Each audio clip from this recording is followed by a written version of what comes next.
Bismillahirrahmanirrahim. Assalamualaikum warahmatullahi wabarakatuh. Halo teman-teman semuanya, perkenalkan nama saya Andiala Musnaf Asmin dengan NIM H0712411036. Nah, selamat datang kembali di channel saya, teman-teman semuanya. Nah, sekarang kita itu hidup di zaman di mana data itu sering disebut sebagai the new oil atau minyak baru. Namun, minyak mentah tidak akan berguna jika tidak diolah, dan data tidak akan bermakna jika tidak dikelola. Disinilah peran vital dari sebuah database. Dalam video kali ini, kita akan melakukan bedah buku secara mendalam, membahas bab 1 hingga bab 5 dari buku pengantar database, teori desain, dan SQL. Pada video ini, saya rancang khusus untuk kalian, khususnya juga saya, yang tidak sekedar hanya ingin tahu, tapi ingin memahami logika di balik sistem informasi. Kita akan mulai dari nol, yaitu memahami bagaimana dan mengapa sistem file tradisional itu gagal. Lalu masuk ke peran DBMS, membongkar arsitektur sistem database, mempelajari matematika di balik tabel relasional, hingga melakukan normalisasi data langkah demi langkah. Nah, karena kita akan membahas lebih detail, maka siapkan catatan Anda biar tidak dilewatkan. Mari kita mulai pembahasannya. Mari kita mulai dari bab 1. Sebelum kita mendefinisikan apa itu database, kita harus paham dulu masalah apa yang coba diselesaikannya. Bayangkan, era sebelum database modern, yang kita sebut sistem pemrosesan file atau file flat. Bayangkan sebuah universitas, bagian keuangan punya file Excel yang berisi data mahasiswa untuk pembayaran SPP. Bagian akademik juga punya file Excel sendiri untuk nilai. Apa masalahnya? Masalah pertama adalah redundansi data. Nama mahasiswa yang sama ditulis 2 kali di 2 file yang berbeda.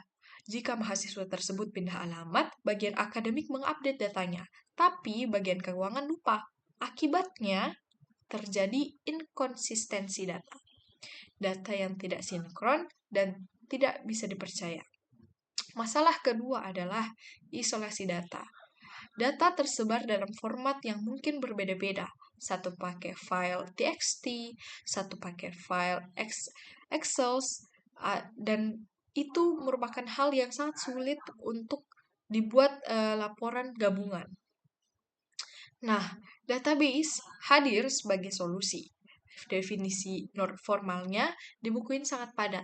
Database adalah kumpulan data yang terhubung secara logis, disimpan secara bersama-sama, dan dirancang untuk memenuhi kebutuhan informasi sebuah organisasi. Ada 2 perbedaan mendasar antara data dan informasi yang dibahas di bab 1.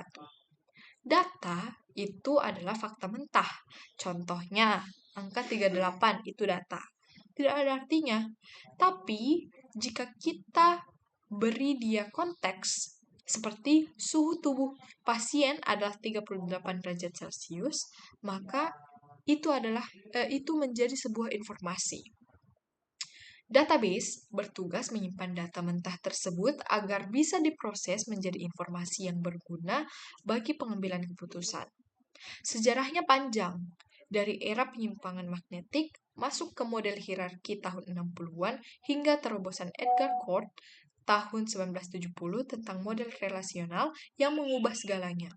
Sampai hari ini, kita mengenal cloud database. Intinya, evolusi ini selalu bergerak menuju satu tujuan, yaitu akses data yang lebih cepat, aman, dan mudah.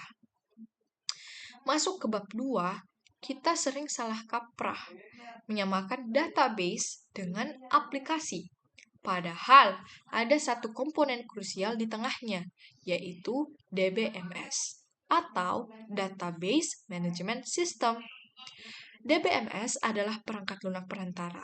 Tanpa DBMS ini, programmer harus memikirkan detail fisik, seperti di sektor hard disk mana ya yang saya harus simpan nama Budi. Nah, dengan BDMS ini, programmer cukup bilang simpan nama Budi. Dan DBMS yang mengurus detail teknis penyimpanannya. Inilah disebut abstraksi data. Di bab ini, kita perlu membedah komponen DBMS lebih dalam. Ada dua bahasa utama yang menggunakan DBMS. Pertama, DDL atau Data Definition Language. Ini merupakan bahasa untuk membangun struktur. Perintah seperti create table, alter table masuk di sini. Ini ibarat arsitek yang menggambar sebuah denah rumah. Nah, yang kedua ada DML atau Data Manipulation Language. Ini bahasa untuk mengisi rumahnya. Perintah seperti insert, update, delete, dan select untuk mengambil data. Nah, siapa saja sih yang bermain di sini? Nah, buku ini menjelaskan beberapa peran. Yang pertama, Database Administration atau DBA. Nah, ini merupakan dewa database-nya. Dia yang pegang kendali penuh, mengatur hak akses, melakukan backup, dan memastikan performa server. Nah, yang kedua ada yang namanya application programmer. Ini merupakan orang yang membuat aplikasi web atau mobile yang memanggil data dari database. Yang ketiga, ada end user. Nah, ini merupakan kita semua ini, yang merupakan orang awam yang menggunakan data tanpa perlu tahu teknis belakangnya. Fungsi DBMS juga mencakup manajemen transaksi. Ini konsep cukup penting karena mengingat prinsip ACID atau ACID yang merupakan singkatan dari atomicity, consistency, isolation, and durability. Nah, contoh kasusnya itu saat kita transfer uang, saldo pengirim berkurang dan saldo penerima itu bertambah. Itu merupakan satu paket transaksi. Jika listrik mati setelah saldo pengirim berkurang, tapi sebelum saldo penerima bertambah, DBMS wajib membatalkan semuanya. Uang pengirim harus kembali. Nah, inilah yang dijamin oleh DBMS, yang tidak bisa dilakukan oleh sistem file biasa. Sekarang kita masuk ke bagian yang agak abstrak tapi sangat fundamental di bab 3, yaitu arsitektur database. Mengapa database didesain berlapis-lapis? Jawabannya adalah independensi data. Nah, mari kita bedah arsitektur 3 skema atau 3 skema arsitektur ini. Yang pertama, ada yang namanya level internal atau fisik. Nah, ini lapisan paling bawah. Ini urusannya dengan byte, pointer, dan alokasi blok di hard disk. Di sini didefinisikan bagaimana data disimpan. Apakah pakai hashing atau pakai indeks B-tree. Nah, yang kedua, ada level konseptual atau logika. Ini merupakan lapisan tengahnya. Ini adalah pandangan menyeluruh tentang data. Di sini kita definisikan apa data yang disimpan. Contoh, ada entitas mahasiswa dengan atribut name yang merupakan integer dan nama yang merupakan string. Level ini tidak peduli hard disknya merek apa atau struktur fisiknya bagaimana. Nah, yang ketiga ada level eksternal atau view. Ini merupakan lapisan teratas. Ini tentang apa yang dilihat oleh user. Seorang user di bagian gudang hanya butuh melihat data stok dan dia tidak perlu dan tidak boleh lihat data gaji karyawan meskipun semua data itu terdapat di dalam satu database yang sama. Nah, level ini menyediakan jendela khusus bagi setiap user. Keajaiban arsitektur ini ada pada konsep data independence. Ada physical data independence yang kita bisa mengganti hard disk, mengubah struktur file fisik di level internal tanpa mengubah struktur logis atau kode program di aplikasi kita. Nah, ada logical data independence yang merupakan data yang kita bisa menambah tabel baru di level konseptual tanpa mengganggu tampilan atau view user yang tidak membutuhkan tabel baru tersebut. Nah, tanpa arsitektur ini, setiap kali kita upgrade server atau ubah sedikit struktur data, semua aplikasi harus ditulis ulang. Nah, bayangkan betapa repotnya itu kalau kita harus menulis ulang seluruh struktur aplikasi mulai dari nol lagi. Itu tidak mungkin untuk dilakukan dalam aplikasi besar. Nah, memasuki bab 4, kita membahas model data relasional. Ini adalah model yang paling populer di dunia saat ini, yang digunakan oleh SQL. Jangan tertipu dengan tampilannya yang sederhana seperti tabel Excel. Di baliknya ada teori himpunan matematika yang kuat. Istilah teknisnya, tabel disebut relasi, baris disebut tuple, kolom disebut atribut, dan nilai yang diizinkan dalam kolom disebut domain. Salah satu syarat mutlak model relasional adalah nilai atomik. Artinya, satu sel di tabel hanya boleh berisi satu data. Tidak boleh ada kolom hobi yang isinya membaca, berenang, main game. Itu hal yang melanggar aturan dasarnya. Jantung dari model relasional adalah key atau kunci. Nah, dalam buku ini juga membahas detail tentang super key yang merupakan kombinasi atribut apa saja yang bisa membedakan baris. Yang kedua ada candidate key, super key yang minimal. Misalnya, NIM dan email sama-sama unik. Keduanya adalah candidate key. Yang ketiga ada primary key, salah satu kandidat yang terpilih menjadi identitas utama tabel. Kita pilih NIM karena email mungkin berubah. Syarat primary key unik dan tidak boleh kosong. Dan yang terakhir itu ada foreign key atau kunci tamu. Nah, ini merupakan jembatan antar tabel. Jika NIM ada di tabel peminjaman buku, maka NIM di situ bertindak sebagai foreign key yang merujuk ke tabel mahasiswa. Selain key, kita juga belajar tentang integrity constraints.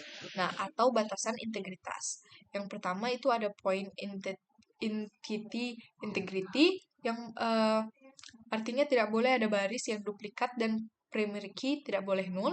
Yang kedua, referential integrity yang merupakan yang artinya itu data di foreign key harus valid. Kita tidak bisa memasukkan data peminjaman buku untuk NIM yang mahasiswanya tidak terdaftar di database.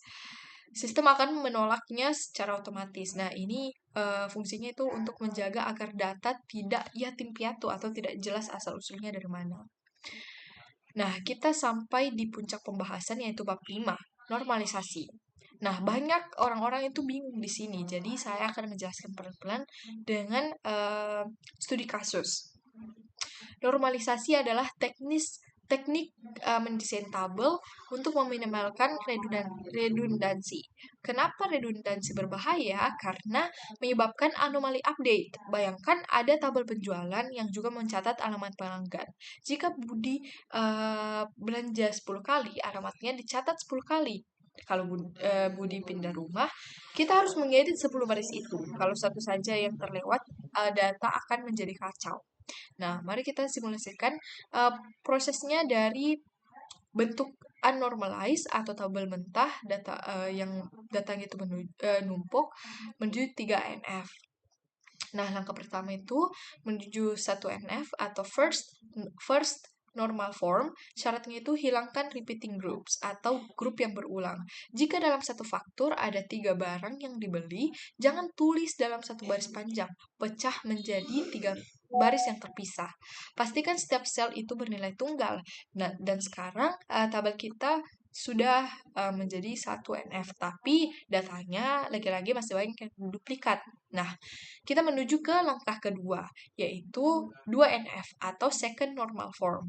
Syaratnya itu yang pertama itu harus 1NF dulu, lalu hilangkan ketergantungan parsialnya. Nah, kita lihat dulu di tabel kita, primary key-nya gabungan, no factor plus kode barang, tapi coba kita lihat kolom nama barang atau salah satu atributnya. Apakah nama barang tersebut bergantung pada nomor faktur? Nah, tidak. Dia hanya bergantung pada kode barang. Ini namanya ketergantungan parsial atau setengah-setengah. Solusinya itu dipecah lagi tabelnya. Buat tabel barang dengan isi kode barang, nama barang, dan harga terpisah dari tabel transaksi. Nah, langkah yang ketiga yaitu third normal form atau 3NF. Syaratnya itu harus 2NF dulu. Nah, lalu hilangkan ketergantungan transitif. Transitif itu artinya menumpang. Jadi misal, di tabel transaksi yang tadi itu ada kolom ID pelanggan dan kotak pelanggan. Nah, kota pelanggan ini bergantung pada ID pelanggan. ID pelanggan bergantung pada nomor faktur. Jadi, kota bergantung pada faktur melalui pelanggan. Ini tidak boleh di 3NF. Atribut non-key harus bergantung langsung pada primary key. Solusinya itu dipecah lagi buat tabel pelanggan yang terpisah. Hasilnya, dari satu tabel raksasa yang rentan error, sekarang kita punya 3 tabel kecil yang rapi, terhubung, dan efisien. Nah, inilah merupakan sedikit seni dari proses normalisasi. Nah, tidak terasa teman-teman, kita sudah berada di akhir pembahasan. Jadi mari kita rekap sejenak bahwa ya, dari pembahasan tadi kita belajar bahwa database adalah solusi atas kekacauan sistem file yang diungkapkan di bab 1, dan kita mengenal DBMS sebagai penjaga gawang yang menjamin keamanan dan konsistensi yang kita pelajari di bab 2, serta kita memahami arsitektur 3 skema yang membuat sistem fleksibel di bab 3, kita mendalami aturan main table di model relasional yang terdapat di bab 4, dan yang terakhir kita mempraktikkan normalisasi untuk memastikan desain database kita sehat dan efisien di bab 5. Terima kasih teman-teman sudah memperhatikan, dan mohon maaf jika terdapat banyak kesalahan selama saya menyampaikan materi. Wassalamualaikum warahmatullahi wabarakatuh.